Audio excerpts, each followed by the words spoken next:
Hi అండి. ఇప్పుడు మనం పుదీనా పచ్చడి వెరీ టేస్టీగా ఎలా తయారు చేసుకోవాలో చూపిస్తున్నానండి. ఇది అరకట్ట పుదీనా మాత్రమేనండి. ఇది సింపుల్ ప్రాసెస్లో చేసి చూపిస్తున్నాను. మీరు ఒకసారి టేస్ట్ చేశారంటే మళ్ళీ మీరే చేసుకొని తింటారండి. అంత టేస్ట్గా ఉంటుంది. ఒకసారి ఇది ఈ ప్రొసీజర్లో ట్రై చేసి చూడండి. కొంచెం ధనియాలు, జీలకర్ర, పచ్చెనగపప్పు, ఎండుమిర్చి, మొత్తం మినప్పప్పు కూడా కొంచెం లైట్గా యాడ్ చేశానండి. మొత్తం కొంచెం మంట కూడా తక్కువే పెట్టి వేయించుకోవాలి, లైట్గా వేయించుకోవాలి. ఇలా వేయించుకున్న తర్వాత ఇది వేగిన తర్వాత ఒక ప్లేట్లోకి తీసేసుకోవాలి. ఎక్కువగా వేయించకూడదండి, కొంచెం లైట్గా వేయించుకుంటే సరిపోతుంది. ప్లేట్లోకి తీసి పెట్టుకున్న తర్వాత మనము ముందుగానే శుభ్రం చేసి పెట్టుకున్న పుదీనాని కొంచెం లైట్గా ఉందండి ఆయిల్ సరిపోతుంది, దాంట్లో వేసి ఇది కూడా ఎక్కువ వేపకూడదండి. ఎక్కువగా ఫ్రై చేస్తే దాంట్లో ఉన్న ప్రోటీన్స్ అన్నీ పోతాయి. ఇది కూడా లైట్గానే వేయించాలి, సిమ్లోనే పెట్టుకోండి.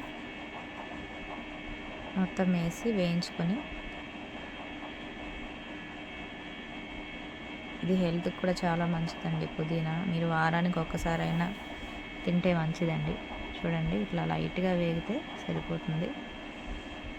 ఇలా వేయించుకున్న తర్వాత దీన్ని కూడా ఒక ప్లేట్లోకి పక్కన తీసి పెట్టుకోవాలి.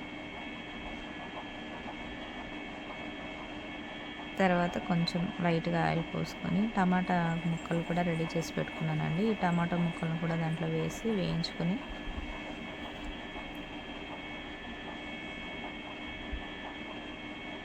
వేగుతున్నప్పుడు చిన్న ముక్క చింతపండు తీసి పెట్టుకున్నానండి, అది కూడా దాంట్లో వేసి వేయించాలండి. ఇది కొంచెం వేగిన తర్వాత దాన్ని యాడ్ చేయాలి. రెండు కలిపి యాడ్ చేస్తే అది డ్రై చేసినప్పుడు కొంచెం మిక్స్ అవ్వదండి. అందుకని ఇది కొంచెం వేగిన తర్వాతే ఆ చింతపండు కూడా యాడ్ చేయాలి.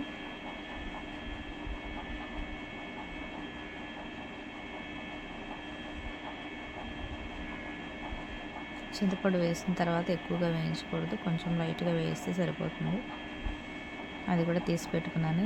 2 తెల్లగడ్డలు, వెల్లుల్లిపాయి 2 పాయలు తీసి పెట్టుకున్నానండి, తొక్క తీసినవి. ఇది మొత్తం ఒకసారి మిక్సీ పట్టి ముందుగా వీటిని వేసుకోవాలండి. ఎండుమిర్చి, ధనియాలు ఉన్నాయి కదా, వాటిని పౌడర్ చేసుకొని వేసుకోవాలి. తర్వాత మనం ఎలా తాలింపు పెట్టాలో చూపిస్తున్నాను. కొంచెం ఆయిల్ పోసి జీలకర్ర, ఆవాలు, తాలింపు గింజలు వేసి ఒక్క ఎండుమిర్చి 2గా తుంచి పెట్టుకున్నానండి. పచ్చెనగపప్పు, తెల్లగడ్డ పాయలు కూడా 3 దంచి పెట్టుకున్నానండి. అది పచ్చట్లకు చాలా బాగుంటుందండి. ఇది ఒకటేనండి ఎండుమిర్చి తుంచి పెట్టుకున్నాను. పచ్చడి గ్రైండ్ చేసేటప్పుడే ఉప్పు కూడా యాడ్ చేసుకొని గ్రైండ్ చేసేసిన తర్వాత ఎర్రగడ్డ ముక్కలు కూడా కట్ చేసుకొని యాడ్ చేశానండి. ఇది బాగా వేయించుకున్న తర్వాత ఆ పచ్చడిని దాంట్లో మిక్స్ చేసేసింది. అంతేనండి, ఎంతో రుచికరమైన పుదీనా పచ్చడి రెడీ అయిపోయింది. మీరు కూడా ఒకసారి ట్రై చేసి ఎట్లా వచ్చిందో కామెంట్లో తెలియచేయండి. Thank you for watching.